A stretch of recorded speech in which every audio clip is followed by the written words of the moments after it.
It is recording, so you're ahead of yourself. Yeah, I think it was the transcription that had come in and it was kind of semi-recording, but not the video. So, well, let me kick it off. So, welcome to the Effervescent Executive. Now, this is a bit of a different lab, as those of you who are at least familiar with me, I'm Richard Metcalf. I run a business called X Quadrant. Talk about that in a second, perhaps. But for many of you, you'll know that we've been running labs every month as part of what I call the Crucible. The Crucible is my ecosystem of leaders who are determined to make the next 3 years 10 times more impactful and fun and meaningful than the previous 30 years. And we do various things in that, but one thing we do is pretty much every month we do a workshop on a different area of leadership. And that can be from strategy to purpose. It can be tactical things that holding our team to account. It can be knowing what's the next bold leap we need to make, various things. But this one's a bit different because it's the first time we're actually doing this in partnership with, in this case, with Celynn, who I know many of you know. Celynn is, actually, I don't need to share this screen, do I, for now? Let's just stop that. So, how do I know Celynn? Well, we actually met we met through a common friend. Celynn's a speaker, you might know. She speaks to Vistage groups around the UK. I was kind of interested, is that something I could be exploring? And so we were put in touch by mutual contact. And we had that conversation, but then we kind of hit it off and realized we had quite perhaps complementary energies. We spoke to similar people, but on different topics. And we thought, it'd be great to do something together and to actually merge some of our topics into one. So, as I said, my focus is really on what I call helping leaders overcome the 10x reckoning, which is the moment in their life when they're already successful and they're thinking, you know what, do I go for the thing that I love to do secretly? Or am I going to coast in what's already a pretty good life and pretty good future? And there's various flavors of that. I'll get into that in a minute. But one key part of this journey is, am I enjoying the ride? And speaking with Celynn, this is what she does. She helps people enjoy the ride. She helps people bring effervescence to their life, to their leadership. And it's a big part of what I stand for. It's really very essential to what Celynn stands for. So we wanted to bring this together today on this workshop. Apologies, typical. Starting to cough at the end of a long week of travel. So what are we going to cover today? Let me just bring up very quickly the promise that we shared with you probably when you signed up for this. Just let's recapture this, right? So we know my screen's over here. If I'm looking over here, that's why. So what we said is we want to help you lead with more energy and sparkle so you can amplify your impact and enjoy the journey like never before. We need to understand how your current well-being and mindset might be limiting your leadership impact and ambitions. Help you think about how you could unlock bold vision and expansive thinking to release fresh energy and amplify your influence and contribution. Want you to become your own chief effervescence officer, taking responsibility for your own emotional state and being somebody who gives energy rather than drains, is drained. And how do you do that under pressure and under all the different things going on around us so that your health supports your leadership and your impact? And then how do you do that by design, right? How do you intentionally create practices and strategies to combine sparkle with substance, right? So we enjoy the journey and we make a big impact as we go along. So that's really the goal. Because at the end of the day, if we don't do that, we're trading off ambition and well-being. And you say, oh, I'm either going to just have an easy life and sit around eating Doritos on the couch. Not quite, but you know what I mean. Or we I feel I can go for it, but I'm going to burn out along the way and damage myself, damage my relationships. And that doesn't seem great either. So what would it look like if you can lead with bold vision and vibrant energy? That's what we really want to look at today. to actually make such a comment, and especially in a public forum, whether it's just such a reflection on a mentality. I so so, and if our readers are like Richard,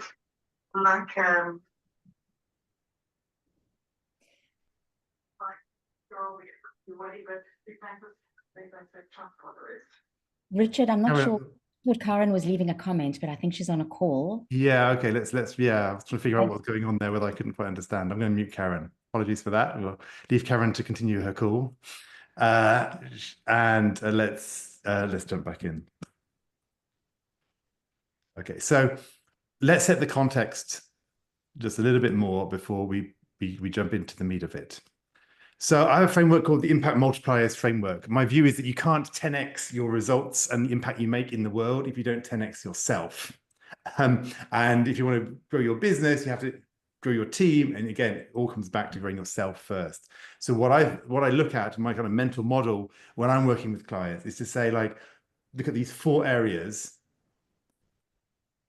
through the lens of self, team, and organization, right? So first of all, on a self level, right? Am I committed? Am I clear? Am I motivated? Am I excited by the goal that I'm going for? Not because I have to, but because I want to. So am I on fire? You can always 10x your commitment. And then you can 10x your attention. Am I really focused on the big levers? Am I stuck in the weeds doing all the stuff, just day after day, just turning the handle? Or am I making the big moves? It's why I wrote my first book, Making Time for Strategy, because so many of us were overloaded and we're not actually doing what actually is going to move things forward. Then there's action, which is, are we learning fast? Creating momentum, iterating, innovating, and creating our next level. And then there's composure, which is, am I calm, focused, creative? Am I enjoying the journey? Am I radiating a magnetism that people want to join me on? And that really, if you see where I've put the dot on that model, that's where we're really focused today, on ourselves, in our composure. And that's really a key part, because once we have that, then we can start to scale out, make sure our team are operating with those same levels of commitment, attention, action, and composure, and finally our organization. But we can't create an organization that is calm and enjoying itself and having fun and focused if we are drained, frustrated, angry, and all the rest of it. So this is really essential, what we're looking at today. And this is going to be a working session. Celyn's going to give you practical ideas. She's going to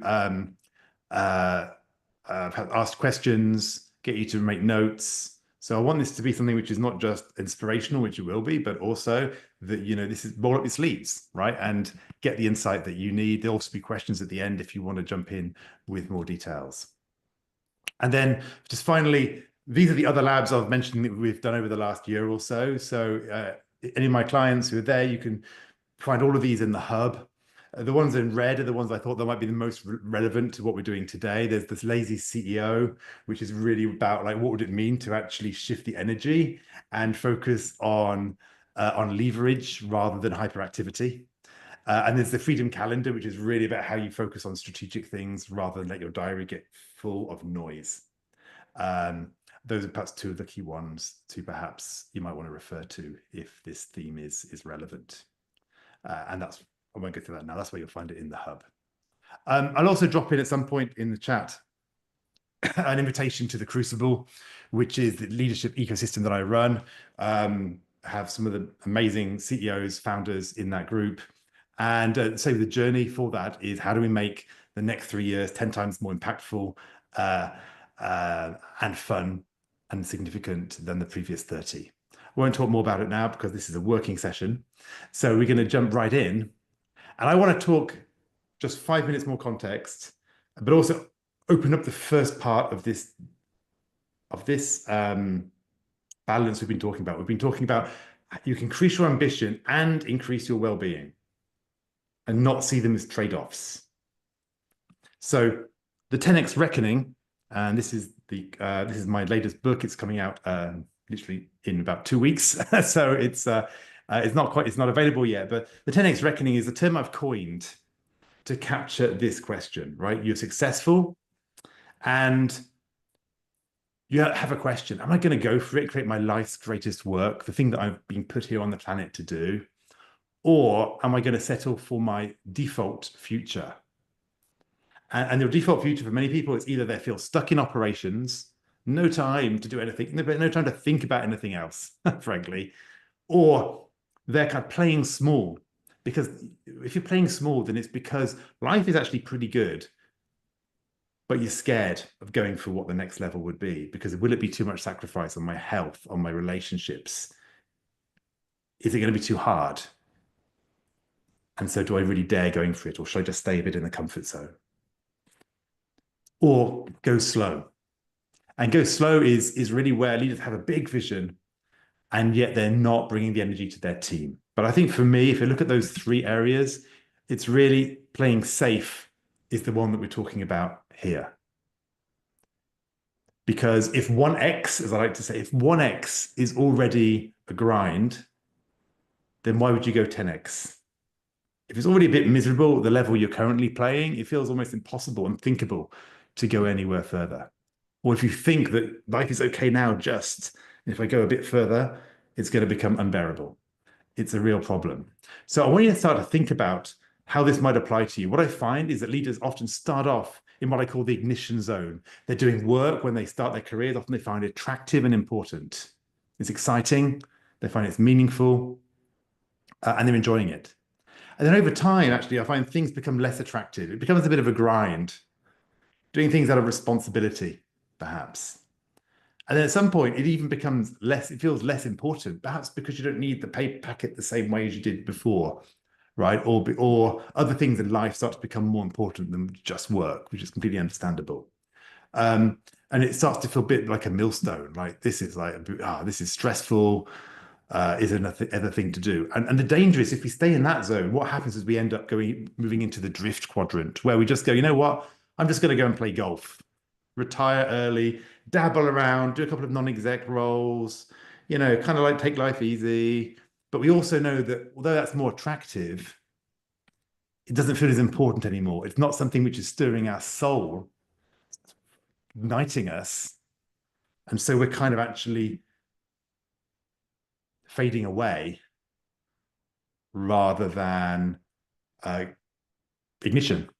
And so the question is, how do you get back to ignition at the end of that cycle? And for me, how we get back to that ignition is about learning to play differently, learning to actually enjoy the journey more, not be affected by the same levels of stress and so forth, which we're going to cover in a second, but also, really importantly, to have a mission that sets us on fire. So before I hand over to Celynn, that's really the question I want to ask you, and I want you to really start to think about, which is this. If the journey was fun and easy, what goal would you shoot for? Okay, so if it was going to be a journey that was fun and easy, that wasn't going to stress you out despite the ups and the downs, what would you shoot for? What would be freaking amazing to go for? I like to say it's the silly, embarrassed grin syndrome, like the thing which feels a bit impossible right now. You're not even sure how you do it. And it seems a bit embarrassing to say because it feels out of your comfort zone. But what would it be if I could say, yeah, you can make that happen. It'll be fun and easy. So have a think, write it down, and perhaps put it in the chat. That'd be great if you've got something. Or if you want to come off mute and share, I'm happy to speak to a couple of people and we can just work on that for a second. Karen, see if they're making music. That's cool. I'm going to say that you can make music in 2 minutes. You could just go whistle or something, right? So I would come up with something which feels a bit edgier. I want to if I could, I don't know what, well, one of my clients actually has a secret, not so secret, a desire to play at Glastonbury. He came to my CEO retreat 2 weeks ago, and he'll be talking about it again. He's a founder, CEO, but he also loves to play Glastonbury. That's a bit of a thing, right? So again, think of something which feels a bit out there, because again, if we keep our goals vague, it doesn't quite ignite us.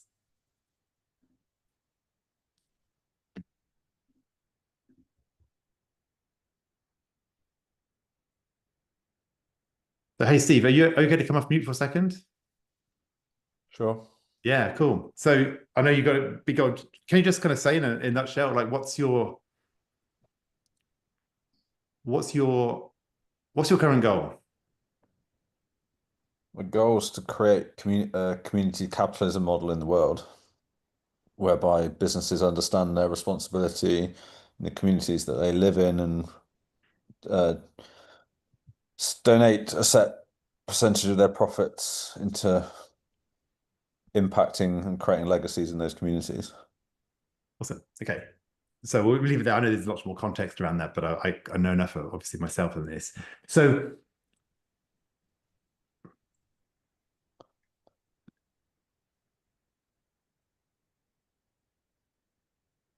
you said you would be the same journey as you're on now, and I get that. But what I'm wondering about is we tend to put a lid on our ambitions because at some point it feels too much, too painful. I know you're somebody who's got an incredibly high pain threshold, right? And you do push yourself more than pretty much anybody I know. So that's why I wanted to ask you. I'm curious, like, how you see this, right? Because at some point, right, like the journey might just be like, yeah, that's enough. I don't need any more than that because of the stress or the impact on well-being. So I'm just kind of wondering, what I'm asking really is where might this be limiting you at this point, limiting your ambition? I'm not sure it is. I think I just I can default into martyrdom and pain and just 10x that journey. So I think the goal stays the same, but it's like, how do I do it in a more fun and easy way? And quite Right. often I look for the pain because that's what I've known and that's what's got me the success in the past. And I think there's a phrase for it. I think someone coined it like the Protestant's dilemma or something like that. It's like it's not worth doing unless you're in sacrifice mode. But for me, the goal doesn't change. It's just how I get to that goal. Yeah. And it's probably more of a time thing. It will be quicker and way more fun if it's done one way and a lot more painful and longer if it's done in another one. Yeah, this is the problem, right? Because sometimes when we feel we're on like kind of a mission, right? One of the dangers is that then it's like, yeah, we're just going to accept the pain because the mission is important, and so we end up like a win-lose situation. You know, the mission is winning, but we are losing, if that makes sense. You know, and the journey's hard. And I've been there. And when you achieve your goal, you feel empty because you've just been in just pain mode for too long. Yeah, yeah, yeah. Thank you. Thanks for sharing. Does anybody else want to just want to talk briefly about how they might be putting a lid on their ambitions because of their sense of what it might cost?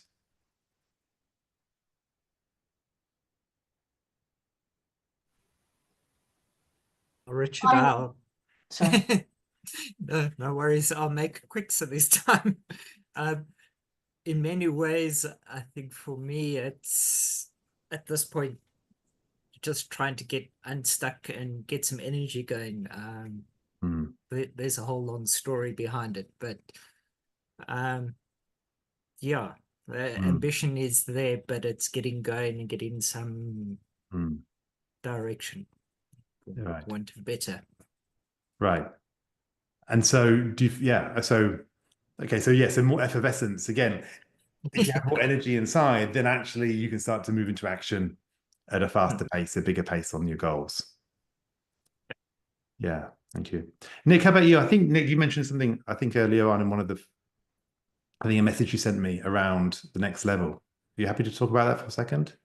Yeah, no, it was really about taking on a bigger role and the impact because I've got a young son. And often on a Saturday I feel particularly tired and not energized to kind of do stuff with him, and that's just for my current role. So I think, well, if I take on an even bigger role, more responsibility, more stress, I'm going to be even more exhausted at the weekends to devote time to sort of family life.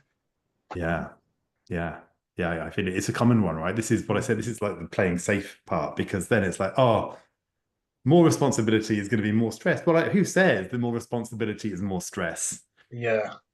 Right. That's just, What that means is that we're operating in a particular mode, and if we don't change the mode of operating, then it's like a little black box, right? More responsibility in, more stress out, because the inside of the box is the same.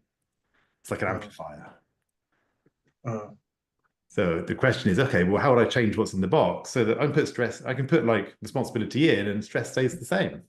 And that's the personal transformation challenge, right? That's saying, well, how, there's people who run businesses or organizations 10 times, 100 times, 1,000 times bigger than yours, right? They don't have to be 10 times, 1,000 times more stressed or more tired, actually. And it's like, we kind of look at certain examples, we think it has to be that way. But I mentioned I was on Necker Island in February with Richard Branson, right? And like, he starts a new business, he doesn't get stressed about it.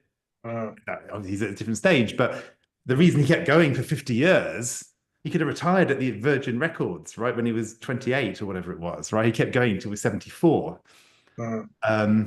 because he had found a way to take on bigger and bigger challenges, do more exciting projects without losing his sparkle. Yeah. And perhaps that's a great moment to transition to Celynn. So I just wanted to start off with that. I know it's a bit of a long preamble, but I wanted to really get you thinking about what might this allow you to go for, right? If you're able to bring more effervescence into your life, what would be the 10x goal that would suddenly become exciting, possible, desirable for you? That's really where I wanted to leave you all. So Celynn, do you want to take over and give me a serious upgrade to the quality of slides? Oh, and by the way, before we start, I just forgot I had my props because I live in France. You might not realize that Celynn is French, and we're talking about effervescence and champagne. So, c'est formidable. I got my bottle of champagne here. So I'm going to go off. I'm going to go off camera, and I probably won't be back, guys. I think that's whilst I relax after my Friday, I'll pass over to Celynn. Any business coach who's talking about 10xing your business and has a secret stash of 3 bottles of champagne under his desk is somebody I want to work with. And I guess I'm biased because I will be in Champagne on Tuesday next week, going to go see my parents and celebrating a milestone for me. My mom's very poorly, and I made the decision to purchase a property walking distance from my parents so that I could spend more time with them, because I don't think there's anything more sacred than being with people in the winter seasons of their lives. Yeah, to help them transition with grace. And then I guess we'll all get to that point. And so taking our health for granted while we're building wealth and then needing all our wealth to buy back good health is not a 10x kind of plan. So absolutely, today we're going to look at well-being and health and performance and effervescence through a slightly different lens. So if we had seen Richard with the bottle open, the cork popped and a flute lifted up, if you see anybody drinking a sparkling drink, what do we assume? We generally assume that something good is happening and people are probably celebrating. It could be a birthday, an anniversary, some kind of milestone, or a spontaneous toast with friends, but it's something good and celebratory. And I really believe that well-being, health, and performance should be much less of a checklist and more of a celebration. And what if those kind of moments were not just when we're choosing to drink a sparkling drink, be it champagne or cava, prosecco, or English sparkling wine, whatever, kombucha, doesn't have to be about alcohol. It's the symbolism and the ritual. And that's where this body of work that I'm going to share with you has come from. So this place of celebration. We also, if you know how the French say cheers, they use the word santé. And I'm just going to take one quick moment to share my slide. There we go. Perhaps, Richard, you can just let me know. Can you see the slide? Perfect. Outstanding, outstanding. Me too. And I can see all the faces, because earlier the faces were disappearing, and that's not good. Don't want slides over people ever. We've got a world full of AI, and today we're going to talk about a different kind of AI, which is, for me, authentic intimacy. And authentic intimacy starts with connecting with yourself authentically. And then you can go into, like we just seen, those quadrants, you know, well, composure is one of them, but branching out and 10xing life without giving up any aspect of ourselves. So for me, the symbolism of champagne is very powerful because it's a universal elixir of joy. And I began to ask myself, you know, if we look at the process of making champagne, the grape undergoes much transformation. It gets harvested and pressed and put into the right temperature for the right amount of time with the right ingredients. And then this gorgeous elixir that everybody recognizes as a meaning or moment of celebration is born. And I said, what if we used this process as a mirror or a lens into our own lives? And this idea didn't just come out of nowhere. I mentioned to you that I'm South African born and bred, but all my ancestors are from the land of Champagne in France. So from the earliest age, that is me on my first birthday, flew all the way from South Africa to France. I'm sitting on my mum's lap, and it really looks like she's giving me champagne to drink. She says she was just letting the bubbles pop under my nose, you know, but there I was around this drink of celebration, and it continued. There I am when my dad is turning 40, and you might spot the tower of glasses in the front of the photograph. And that's how my parents would serve champagne. Pour the champagne into the top glass, it would overflow and fill the others. And it's such a powerful analogy for us today, every one of us. If you are at the top of the tower, because sometimes you are, and often as leaders, inevitably you are, people will always look up to you. If you are feeling effervescent, you can potentially overflow and fill others too. But sadly, a lot of the leaders that I work with today are not. They're feeling the opposite of effervescent, flat, deflated, exhausted, drained, anxious, and uncertain. And effervescence is an inside job. It comes from inside. And so when I qualified as a dietitian, and then I went into workplace well-being, and I started questioning, like, we all know what we should be doing to be well. Doesn't mean we're doing it right. I'm not here to tell you what you're doing wrong, and I'm certainly not here to preach to you. However, I do believe that now more than ever, we need permission to feel joy, because the current culture of life and work and success, for me, is just not working. It's exhausted and deflated. And too many of us are feeling the opposite of sparkling. And so today is to remind you of some of the things that you perhaps have been doing, but need to be reminded to do more of, or that you haven't tried. And we need to be curious about how we can build our well-being and resilience, especially in the next few years, because life as we know it is going to change completely. And that can be terrifying, or it can be terrific. And I'd rather us all be on the terrific band and be able to stay calm and effervescent, and then be able to help those around us that won't be, because inevitably they won't. And so I want to remind you that you can design your life with the same care and artistry as a winemaker crafts a vintage.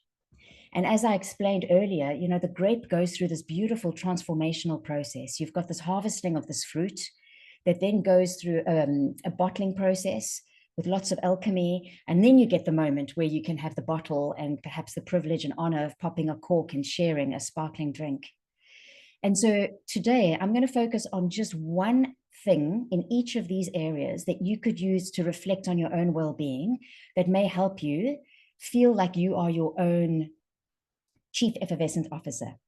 So we're going to start with the vine, and that's all about our roots and our values and understanding the impact of nature and the cycles.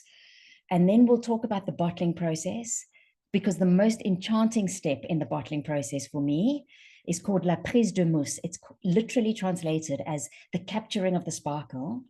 And it's a very special process where a little bit of yeast and sugar is put into the bottle, and then the bottle is left. This is the magic, to rest in stillness. 15 months minimum for a non-vintage, 3 years for a vintage. I'm not suggesting you rest for 15 months, although some of my clients need to rest probably for that amount of time. But we need to be still to allow the inner effervescence in us to cultivate. And I'm going to ask you one question that you could perhaps follow through on this evening, because the sooner you take action, the more likely you are to create momentum and really get some ROI from your time here together. And then we'll end with the cork, the celebration, the coming together, and one of the key things that I feel can help you create your own champagne moments without champagne, because we don't want to be over drinking at all. And we certainly want to be able to allow ourselves permission to feel that sense of joy, even when we don't have a bottle to pop. So how are you feeling right now? Because you can be present, your body can be here in front of your laptop, but your mind can be somewhere else. You could be looking at your phone, scrolling through social media. You could be answering some emails or some other things. What would it take to bring you into this present moment right now? And perhaps I can invite you to bring your awareness to your feet. So wriggle your toes. I don't know if you've got shoes on, you might or you may not, but bring your attention to your feet, because we often live in this space from our neck up in the head. I know I'm not the only one who sometimes, holds out on eating, drinking, going to the toilet. When I'm at my desk, we don't want to do that. That's a way to flatten your energy as opposed to allow your natural rhythm and energy and effervescence to grow. And when we allow for more effervescence, when we speak about this possibility of joy, we invite a whole new possibility into our lives. Because we've all been here, right, where we know that when we're sick, all we have is one wish, and that is to be well again. So this proverb, a healthy person has 1,000 wishes, a sick person has just one, is one that I contemplate on often, the days that I have a migraine or I've got a backache or something more serious. That's when you wish you could just make it go away. And today is about helping you increase your breathing space, your margin, your wishes, your options and opportunities, because stress is always going to be there. In fact, right now, I think most of us, sometimes we don't even drop out of the stress response enough when we are in the stillness, in the dark, like that bottle in the depth of the cellar. We wake up in the morning, immediately look at our phones, and then we start the cycle of the stress response. And that's exhausting. I don't know if you've noticed, if you've ever driven past a vineyard or went on a visit, they often plant roses at the end of each row of vines. Does anybody have an idea why that is done? Because of course it's beautiful, but it's a very expensive aesthetic exercise. It's to see if the roses get sick, the vines might get sick because they're more sensitive than the vines. From a fellow South African. Thank you, Louise. And that photo was taken between Franschhoek and Stellenbosch. It's actually not a French vineyard. It's it's a Cape Town one. Absolutely. So the roses get affected by a very particular aphid or mildew, and then the caretaker can be like, hey, I've got to pay attention, because if I don't, I'm going to lose the whole crop, which will cost me a lot more. Are you aware of your roses? Are you paying attention to your red flags? Here's something that you could pay attention to. What I invite you to do is take your any hand and squeeze it as if you were squeezing a lemon. So you want to get all the juice out the lemon, because maybe you want to, oh no, let's squeeze grapes. I mean, we're talking about winemaking. So you've got a bunch of grapes in your hands and squeeze, keep squeezing. There's more juice, squeeze. What's happened to your breath, if anything? I see a few you smile. Instinctively, there's a direct correlation between muscle contraction and holding our breath, and often the other way around. When we hold our breath, we tense. So if this is all you take from our time together, is if you become more aware of your breath and whether you're carrying extra tension in your muscles that you don't need to, you could save yourself a lot of physical, mental, and emotional energy. Because the stress response, which is the fight, flight, freeze, or fold, I'm sure you've heard of that, is involuntary. By the time you realize you're stressed, like when I realize I'm biting my nails, or I'm clenching my jaw, or I'm making mistakes, or I hit send on an email that I really should have read one more time, I've been stressed for a while already. And relaxation, though, doesn't come naturally, especially not in the context of the society that we live in, which is all about driving us from a place of fear and scarcity and never having enough. And so I'd like to encourage you to try one exercise with me, because not just today, but any time that you may get any kind of health and well-being advice, don't ever listen to me or anybody else, or even if it's a best-selling book, do not believe that it is the best thing for you until you put it into practice and let your body show you whether it likes it or not.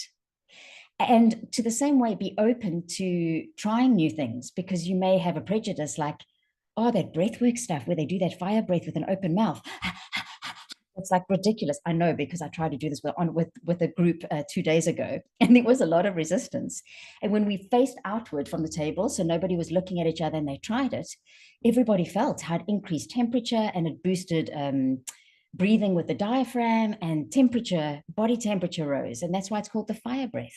So just an example of how we don't know what we don't know.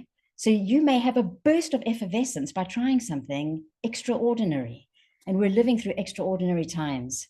So I think really important to be open to this. And so depending on what well, most of us are in the same time zone. So we spend quite a few hours potentially at our desks. And so it's possible that you've been a little bit stressed and hunching your shoulders and leaning forward. And maybe you've even experienced some email apnea. That's like sleep apnea, you know, when we're lying down in bed and we don't get enough oxygen because we might be, we have blocked nasal passages, or we're snoring, or we're carrying extra weight. Really not good for us. But now we've seen how people at their desk have email apnea, where they're answering emails or working and so focused on the screen that they forget to breathe, sometimes for up to 30 seconds. That's really not good for your effervescence. That will make you feel so tired so fast that you'll want the Doritos and only want to sit on the couch, like Richard said. And by the way, my go-to are the dark blue bag of Doritos. There's something in that stuff that's bad, because it's very addictive. Apparently, I can't believe you eat Doritos, Celynn. I'm completely shocked. Only when I'm driving 3 hours or longer, because then it becomes my thing. So the breath is very powerful if you want to avoid not just Doritos, but a bunch of other things that might actually take even more from your energy. So if we think of the vine needs to have deep, deep roots in order to produce good fruit. So what is going to root you when you need to produce your best fruit, which is often when you're at your most stressed? And the one thing that can help is your breath. And this is a technique that I learned from a wonderful human called Wendy Palmer. She has transitioned and left this realm. But all she did was spend her life 10xing her business, helping leaders to build their charisma and impact and composure and presence. And this was one of her techniques that I learned way back when I first started professional speaking, because anybody who's done public speaking knows that it can really put you into the fight or flight response. And this only works if you try it. So the invitation is for you to try this.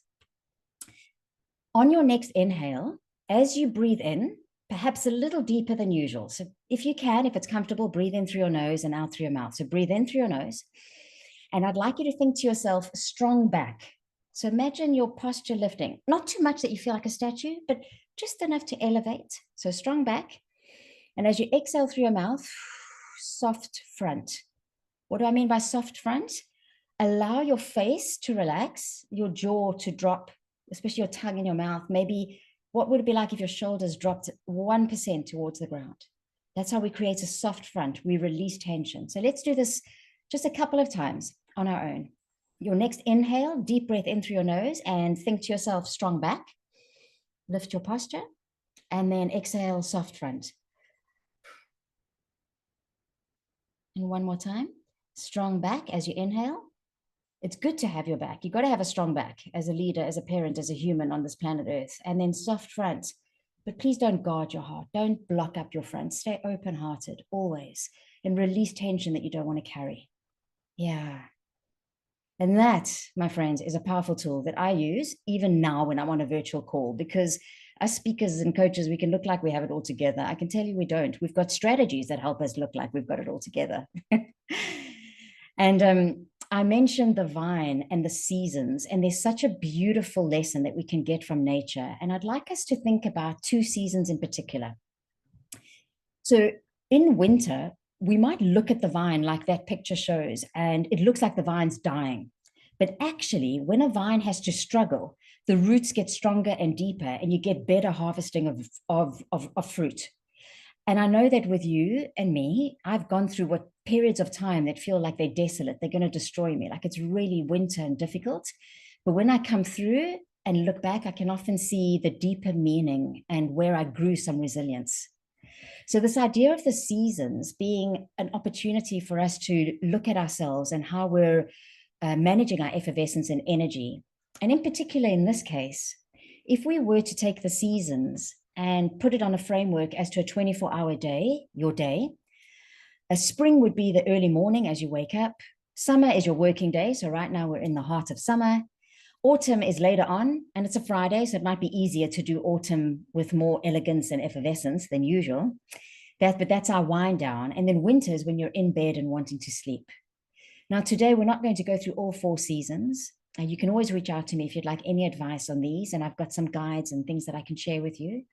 What I wanted us to think about and be curious, because the first one of the 3 take-home points is around how you start your day. So what is your spring like? And spring ends the moment you engage with your phone through the news or work or social media, because you never know what's going to come at you, and that might trigger you and put you into the fight or flight response.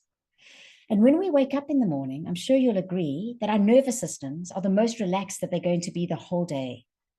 And also, just like the sun takes time to come up off the horizon, it doesn't just shoot up into the sky like a light switch. It's much more like a dial. And our brainwave activity, there's magic that happens when we sleep. I mean, we would all go crazy if we didn't sleep. So just like you can't make sparkling wine, champagne, without it resting in the dark. We can't maintain effervescence. We will literally go mad. Sleep deprivation is a form of torture for a reason. And we've evolved a lot as humans, but we have not evolved the need for a third of our lives to be spent in the season of deep, deep rest.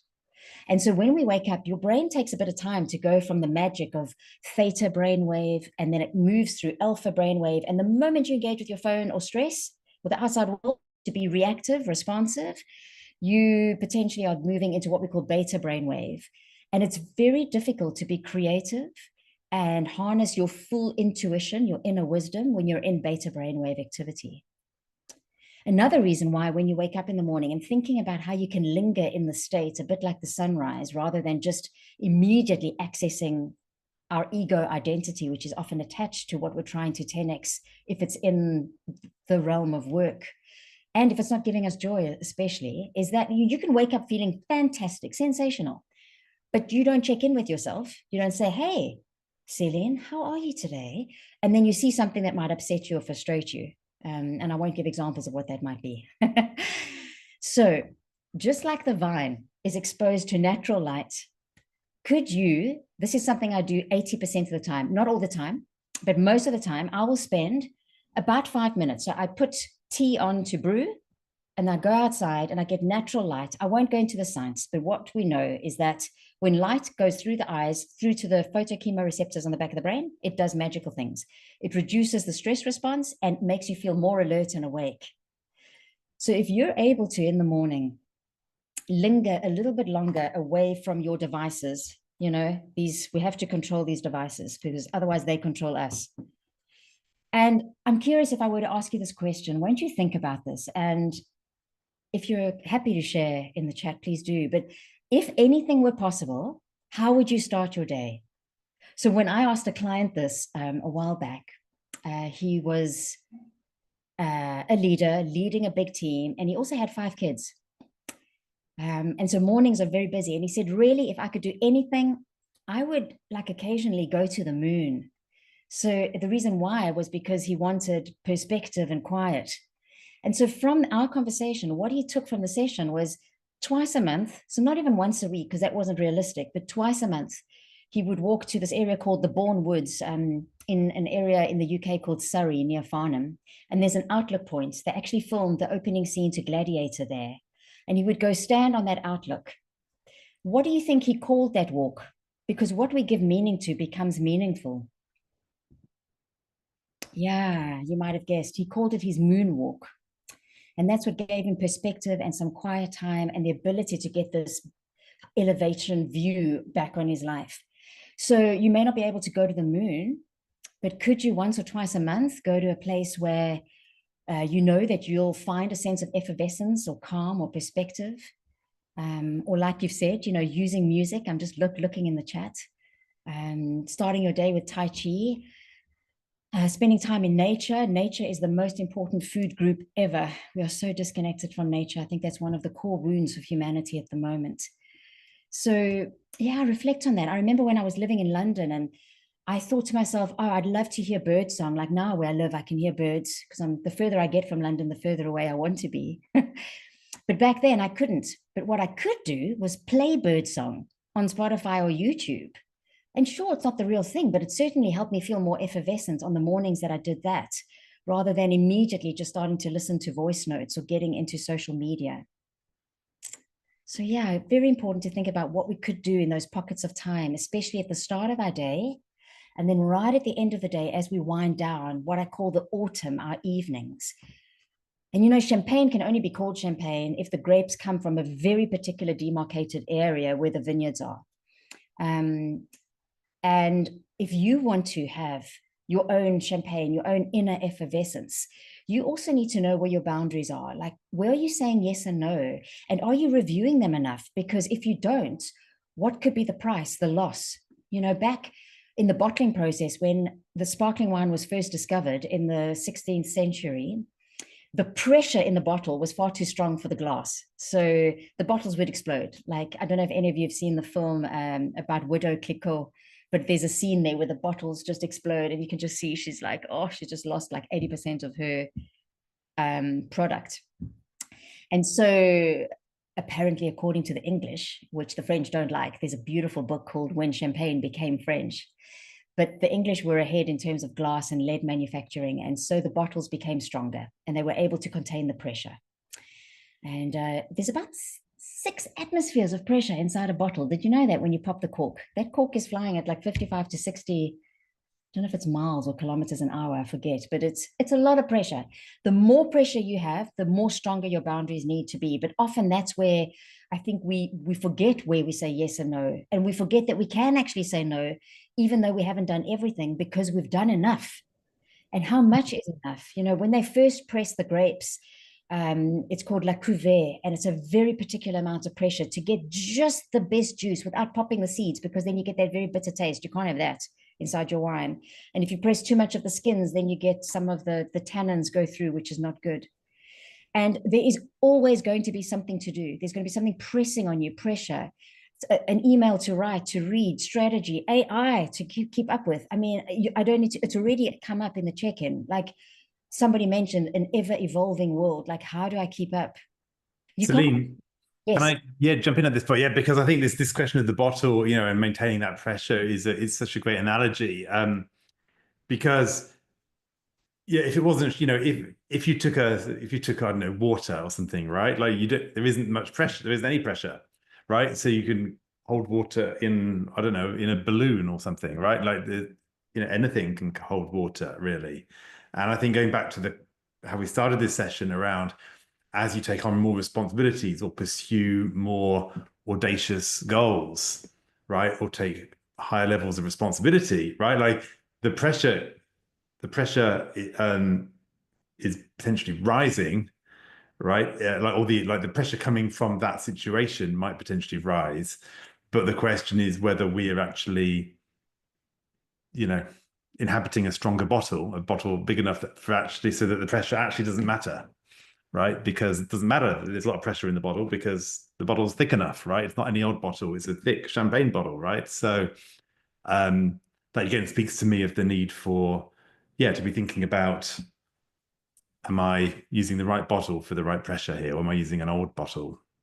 Absolutely. And I mean, and that is our physical vitality, our body. So looking after our body so we can withstand more pressure. And that could be through, I don't know if anybody here is doing things like cold exposure, or I like to go to the sauna. So creating pressure, discomfort, but in a safe place where you can practice staying calm, because the only way you can stay in a cold, really cold water, or in a hot environment, or go to the gym, or stick to a plan that you've set out, or have a difficult conversation, but coming from a place of calm and grace, is if you manage your inner state through breath and posture. So absolutely. And what's interesting, what increases the pressure in the bottle is the addition of yeast and sugar.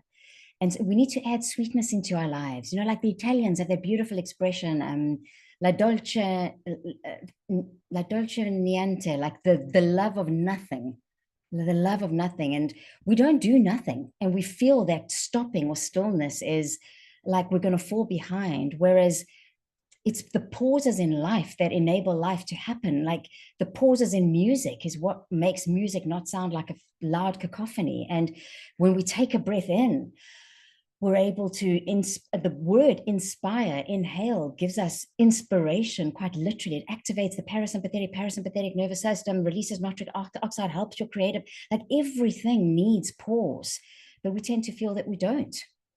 And so exactly to your points, Richard, having the right bottle with the right ingredients, and what worked for you maybe 5 years ago, or even 2 years ago. I know pre-COVID, life was very different. And now life is changing fast. And how do we keep up without feeling like we need to lose ourselves? We can 10x our business and increase goals and ambition and aspiration, but without feeling like we're going to burst. But then we need to be able to look after our well-being. We need to be able to tap into things like flow states. So learning how to use the brain and the heart and our intuition, our subconscious mind. There's so much going on. And I know Richard works a lot with that. So the question that I'd like you now to think about, this is the second point out of the 3 points that I'd like to share around taking back, not just how potentially you could start your morning and give yourself more grace in terms of spring, but what about the season of autumn? So what boundary, yes or no, so starting something or stopping something, could set your evening to shift from performance to presence? Because we end up getting to bed feeling very tired and wired and not getting the rest that we need. So how could you transition? Because a lot of us are doing this as a transition, and this is not a transition. This is collapsing, you know? So maybe take a deep breath in, and I'd like you to think about this question and see if you can, if something comes up from your inner wisdom, your intuition, we're going to do a very short, deep relaxation, and perhaps don't answer or put anything into the chat now. But I'd like you to think about what boundary, where should you give a high quality yes or high quality no to help you in your evenings so that you can shift from being in performance mode to presence with yourself. That's the authentic intimacy I spoke about, but also with those around you if you share your home with loved ones, and that includes fur children. And so the relaxation that I'd like us to experience for a few minutes comes from a method called NSDR. Some of you, if anybody has tried non-sleep deep rest, please pop a yes into the chat or just give me a thumbs up. There are many freely available NSDRs. Yeah, thank you. Thank you for sharing that. The Expand app I haven't used myself. I use Insight Timer, Calm, and Headspace. Yeah. But I think when we are very busy in our minds, listening to something that's guided can really help us to drop from that beta brainwave down into more creative brain states, alpha brain states, which activate the parasympathetic nervous system, the rest and digest, your immune system comes online. There's many benefits, but also your inner wisdom, your intuition. So what I'd like to invite you to do, and this won't be longer than 3 minutes, for those of you that like to know, we take a lot of information in through the visual cortex. So I give you permission, if you're comfortable and safe to do so, because you might be listening to this recording. If it is safe, why don't you drop your gaze and perhaps even close your eyes if that's comfortable for you to do. And bring your awareness to your feet on the floor, supported by the ground beneath you. And if you're sitting on a chair, notice how the chair is supporting the back of your legs. And now on your next inhale, I'd like you to think strong back and just slightly elevate your posture. And as you exhale, soft front. Inhale, strong back. Exhale, soft front. And with each slow, nourishing breath, I invite you to allow your body to settle, to surrender into gravity, knowing that the ground, the earth, will support you. And take this moment with yourself to be softer with you. Be softer with you. You are a breathing thing. You are a memory to someone. You are a home to a life.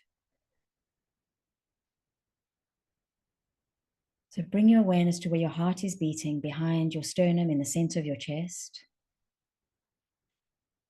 And for the last minute, as we breathe slowly and deeply together, if you can, inhaling and breathing as deeply into your lungs as possible.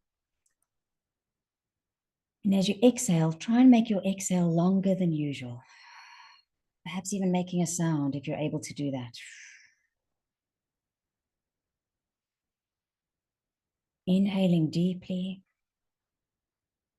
exhaling, and allowing any tension you don't want to carry into the rest of your day to dissolve and surrender down through your body to the ground, into gravity. And just before you open your eyes, if they are closed, perhaps let the corners of your mouth gently curl up as if you were about to burst into a beaming smile. And then very slowly open your eyes, let the light back in. And see if you can take in the screen and these beautiful faces and the sounds around wherever you are, but without losing too much of what you just cultivated. Yeah, I think as leaders of businesses and teams and just humans hurtling through space on this rock called Earth, we can forget to be softer with ourselves. We forget that we are a breathing thing, memories to others, a home to a life. If you enjoyed my voice, I've got 2 meditations that are available on my website, which also actually follow the champagne theme. So you're welcome to access those. And then as we come together, I believe Richard is pouring the champagne as we speak. You know that sound. You don't need to be a drinker to appreciate what a popping cork means. I mean, I hear popping cork and I'm immediately very excited. Like, who is celebrating what? What's happening? So how do we create those moments of joy and curiosity anytime, anywhere, without having to drink a drink? One way we can do it is harness positive psychology. What we know about positive psychology is that gratitude or expressing your thankfulness towards somebody or yourself is a really sensational gift because you release dopamine, serotonin, and oxytocin and all kinds of feel-good chemicals. So when you say thank you to somebody else genuinely in an authentic way, you're actually gifting yourself. And if anybody here has a gratitude practice, that's a wonderful thing to do. It's one of the best mental health strategies I ever put in place. Is I've got a journal, a little book in my bedroom. Every morning I write down what I was grateful for from the day before. And when I have a rocky days, which I do more often than most people realize, I really believe that to teach something, we need to know its opposite. So I teach a lot about joy, but I can really go into the depth of despair and melancholy. And fortunately, I understand Japanese culture, and I was in Japan 2 years ago, and the Japanese really appreciate the polarity of life. And I think we need to embrace that, you know? So what are you grateful for in this very moment? What are you grateful for in this very moment? And actually, as I asked that question, I realized I didn't invite, after the relaxation, if something did come up as effervescent for you in terms of something you could do to help yourself be more present. And if you feel that you want to publicly declare it, there's something quite powerful, as Richard said, to write something down, especially in a chat where it's read by other humans, you know? So yeah, feel free to share that too. But I'd like you just to maybe place your hand where your heart is in your chest and take one last nourishing deep breath in and just ask yourself the question, who do I need to thank? What am I thankful for? What am I appreciating in this moment? And even just asking the question, we can start to invite the answer.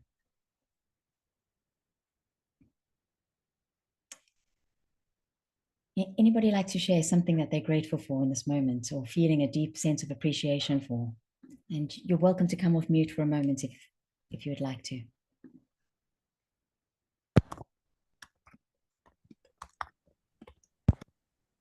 My friends, I'm very grateful to my friends to listen to me and support me when I'm going through tough times. Thank you, Jenny. I have a sense that you're also a good friend to them. But it's lovely that you do that. Yeah, yeah. I think now in a day and age where there's so much tech and AI, it's, for me, I quite enjoy writing very simple surprise notes. And when I'm with people, I'll leave the note somewhere where I know they'll get it after we've said goodbye. And that's just a small gesture that I say thank you to someone, even if it is just for our time together. So I sincerely thank you all for being here and gifting yourself the present of being present and contemplating how can you create a 10x life and 10x your sense of effervescence too. And from doing this work with so many people and leaders for so long, I also know how easy it is to try and do too much. I've shared quite a few things, Richard has too, but really we would be delighted if you just take one thing that you will commit to putting into action if you feel so moved. So what is the fruit that you're going to harvest from today? Like, what is an action that you will take? Is it thinking about your composure? Is it maybe, Richard didn't ask me to do this, but purchasing his book, you know?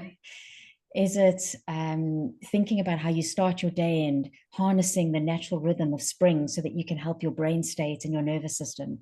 Is it about being more curious about how you can anchor yourself in your breath so you can reduce the impact of stress, become more aware of your alarm, your roses?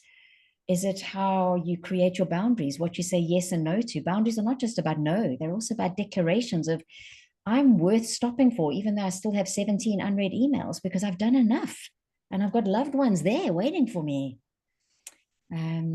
Yeah, and then of course, it's so easy to say I'm going to be drinking water, getting to bed early, reading books, but how do you make it easy and obvious? Because these new puzzle pieces in our lives need a place to exist. You need to know exactly where it's going to fit. Is it going to be you're going to have a glass of water as you brush your teeth in the morning? Is it going to be that you're going to read a page or two of a book at midday when you turn away from your desk to take a lunch break? Very important to know exactly where you're going to place this new behavior and to feel good and celebrate yourself while you're doing it. Like literally imagine a popping cork and confetti flying over you. I can't begin to express how important this is. I do a lot of reading on neuroscience, and BJ Fogg is a professor. He consulted to Vitality, the health insurer, which many of us are aware of. And they really pioneered, that's who I first started working with in the mid-2000s in South Africa. They pioneered workplace well-being. And what we now know about human behavior is we repeat what we feel good about. So make it easy to repeat and then feel good. And that feel good can literally be a thumbs up to yourself, a pat on the back, imagining a popping cork, maybe tracking it. A lot of people get a sense of reward when they track things. And then that one thing, you know, taking a deep breath in between each meeting, choosing to switch your phone off and charge it in the kitchen rather than the bedroom can have a ripple effect. It's a bit like a sparkler. Those of you that know me well know that I'm crazy about all things sparkle. I literally keep sparklers on my desk because whenever I get a client or somebody gives me good news, I like one. So I think it's important to stay a kid. Life is very serious when we get older. And so sparkles, you know, you can use them. They're contagious to light another sparkle. Or right back to how we started. If you are your own chief effervescent officer and you've got this inner sparkle and effervescence, when those around you, like Jenny shared, her friends are pouring into her. And I know that she's pouring into them. So these small, little, repeatable, consistent behaviors can be very, very powerful. Celynn, this is brilliant. I want to just put on this idea of what you just said about feeling good when you do something. I just invite people to do it now, right? Because it was weird. What I learned this as well. I think I learned it from BJ Fogg as well. But it's the act of actually having that moment of actually feeling good about something you know is good. You know, so like, you know, you do some exercise rather than going, oh, it's hard. Like you actually go, yes, and just like feel it just for a second. That feel good feeling. And then it feels good, right? And then you want to do more of it. So like I even just want to suggest right now, are you on this call, right? You've given yourself the gift of this hour, right, in your day. You know, I've slowed down, right, in this hour myself, right? You know, we always teach what we need to learn, right? I have a little snail on my desk. Snails probably aren't very good for wine. They're probably not good if they're crawling over your grapes, right? But the snail reminds me, slow down to speed up. And when we slow down our thinking, our breathe, you know, even with our breathing, we become like at the center of the hurricane. You know, the stuff can be going on, but suddenly our thinking is clear. We're not being driven by stresses and the winds all around us, and we can actually make things happen.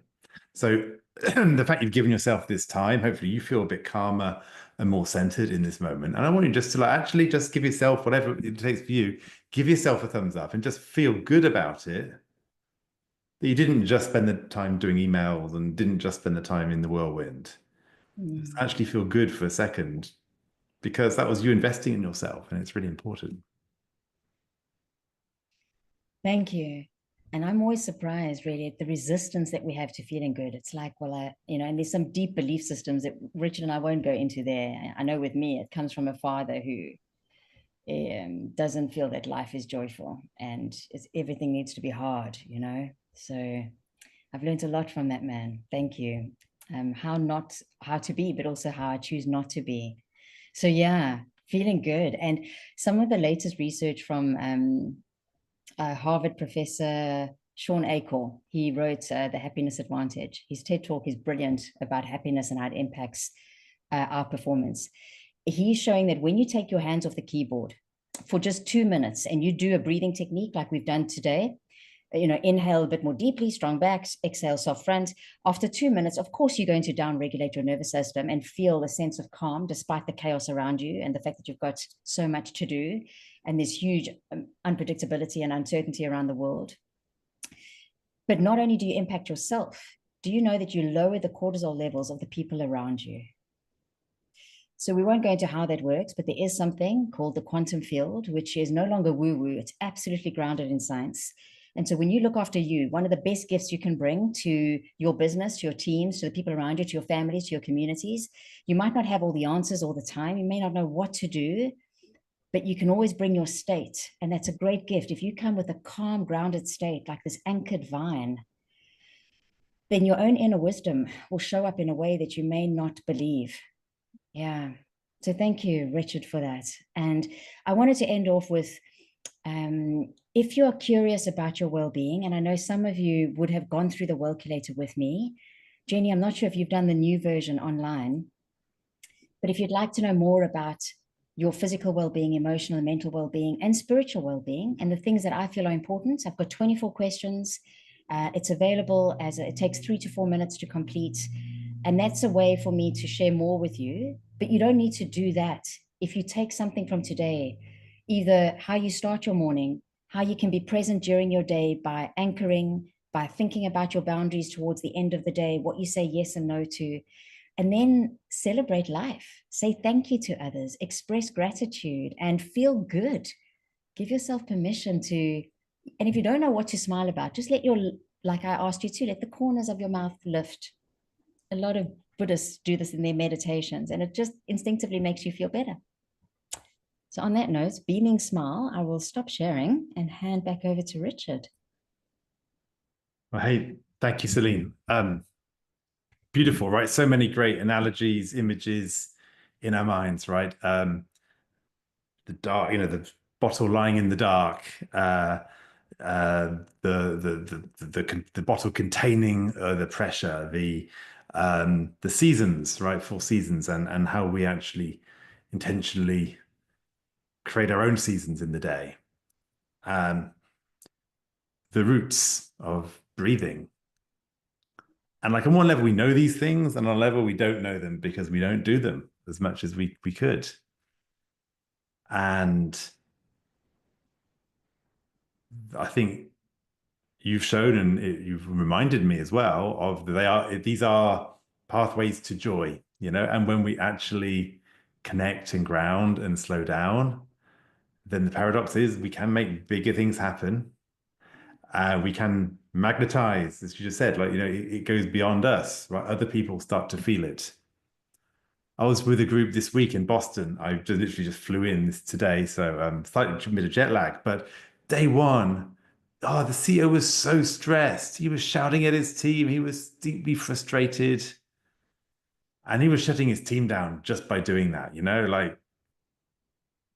people didn't know what to do. By day 3, he'd actually got to a state where he was calm. He was excited. He'd seen progress also happen in the team. It was actually amazing.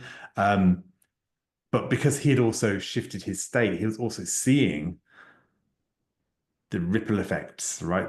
The sparkle, right? The contagion of that. He'd become a bit more effervescent in this language, and his team had as well.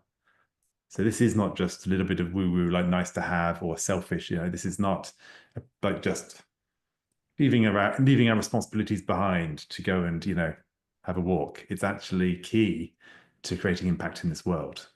So thank you, Celynn. Are there any questions on any of this or any insights that you want to share? Questions that you have, or something that you would like to get an answer to or work through? In the remaining time we have, we can obviously finish early, but we're very happy if somebody's got something they really don't want to leave the school without having addressed. Let's bring it on.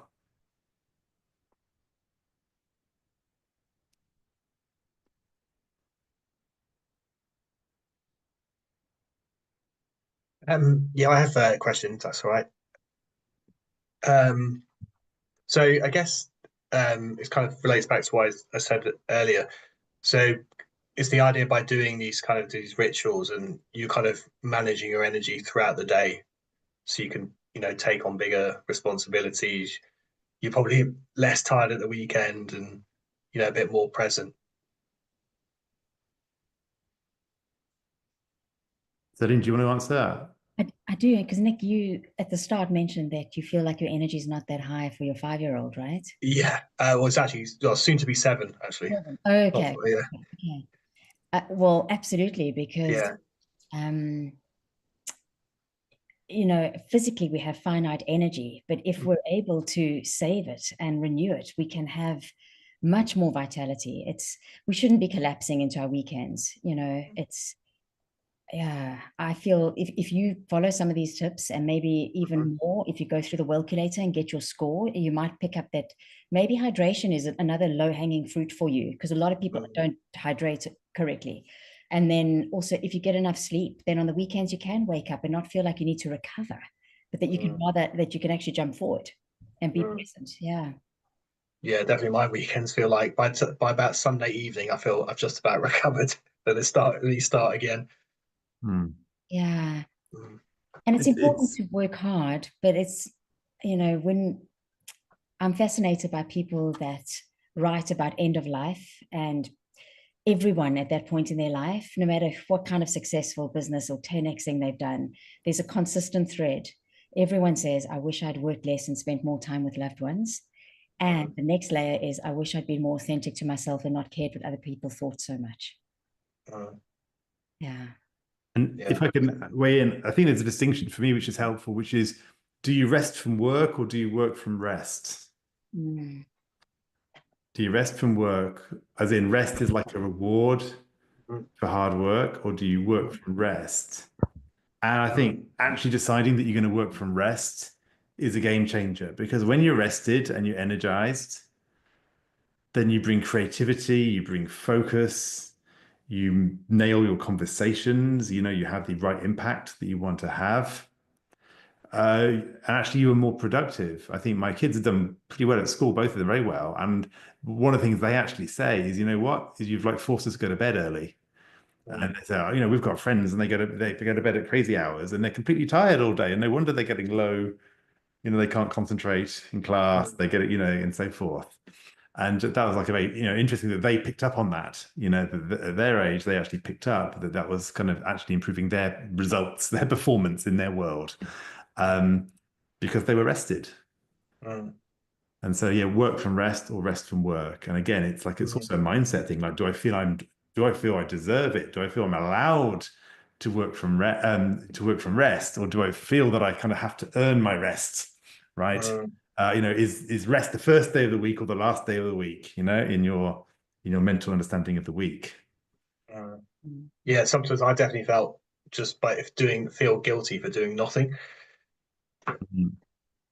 Yeah. What if doing nothing was actually preparing you to do everything? Because the more we realize that we get still, we drop from this finite ego thinking to this great expansive subconscious thinking, which is far wiser. And we create emergence where 1 + 1 is 4 or more, 10. Yeah. And on that point, there is, I knew a high-level professional, I think he was a football player. And he said to me that one of the things that they had in their training regime was I think he said rest day is a training day. Rest day is a training day, right? In other words, like actually like rest is, if you can't just train all the time. You actually just get to a point there where you're not actually gaining muscle or gaining speed or anything else. It's not happening. So actually, rest day is a training day. Like, you have to do the rest. It's important. And also, collapsing is not resting. So when we get to the end of the day and we're needing sleeping pills or whiskey, or we're collapsing, we just fall asleep, because you can fall asleep too quickly, just as you can have insomnia. That's not rest. That's not, and I think our bodies, this airplane of our body is dying for like a softer landing every day. Like, how can we be a little bit more graceful? Because, it's a long it's a long ride if it's very bumpy. Thank you, Nick. That's a super great question. We got time for one more question if anyone has one. And before you leave, please share if there's been a big aha for you, or what is an action that you might take. I'd love to see in the chat what it is that you might do differently or think differently about based on this time together.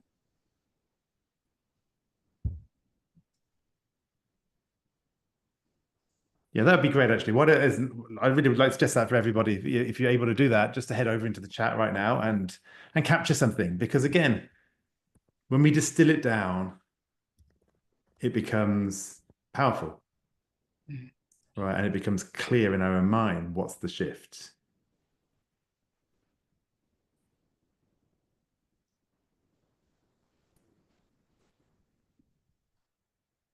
Yeah, and I think for me, the shift is I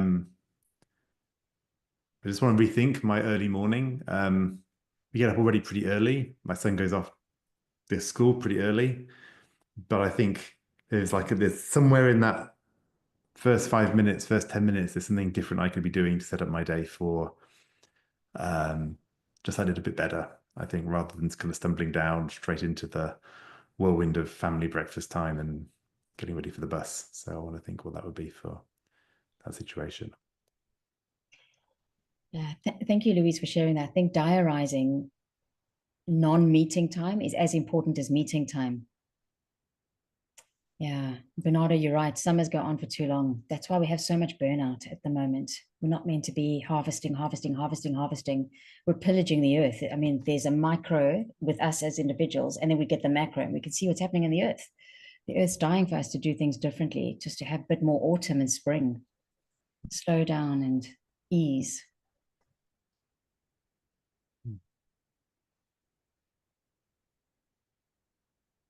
Yeah, Dave, the breath is, I think it's one of the most underutilized tools. I think in the future, we're going to see a lot more energy medicine, sound therapy, breath work is already becoming a bit mainstream because it's free of charge. You know, you don't have to subscribe. It's available right now in this moment, but we tend to go for coffee or smoke or a packet of crisps rather than the breath. So thank you for that.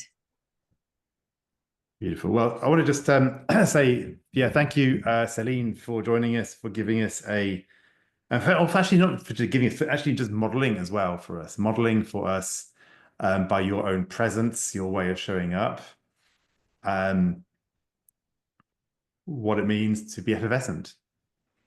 And I know you said like none of us are perfect. We all have bad days and all the rest of it. I'm sure there are days where you're not feeling particularly effervescent, but you're effervescent today. You brought it, you modeled it. I think you slowed us down, helped us reconnect, and hopefully set us up for the next days, weeks of where we can contain the pressure, right? We can contain the pressure and actually transform it and bring a bit of sparkle to what we're up to in the world. So I want to thank you again. For everybody else, we will send out we'll get you the recording of this session, the slides from this session. I've also dropped in just a little invitation, just in case it's relevant for anybody, what the Crucible is, the ecosystem that I mentioned for leaders, how I work with leaders. But most importantly, yeah, go out there and sparkle in the week to come. And thanks for being here. Thank you, everybody. Santé to all of you. May you go well in good health, physically, mentally, emotionally, spiritually. Cheers, everybody. It's the weekend. Thank you, Richard. Thank you, Celynn. Okay. Thank you, Bernardo. Thank you, everyone. Bye. Thank you. Bye-bye.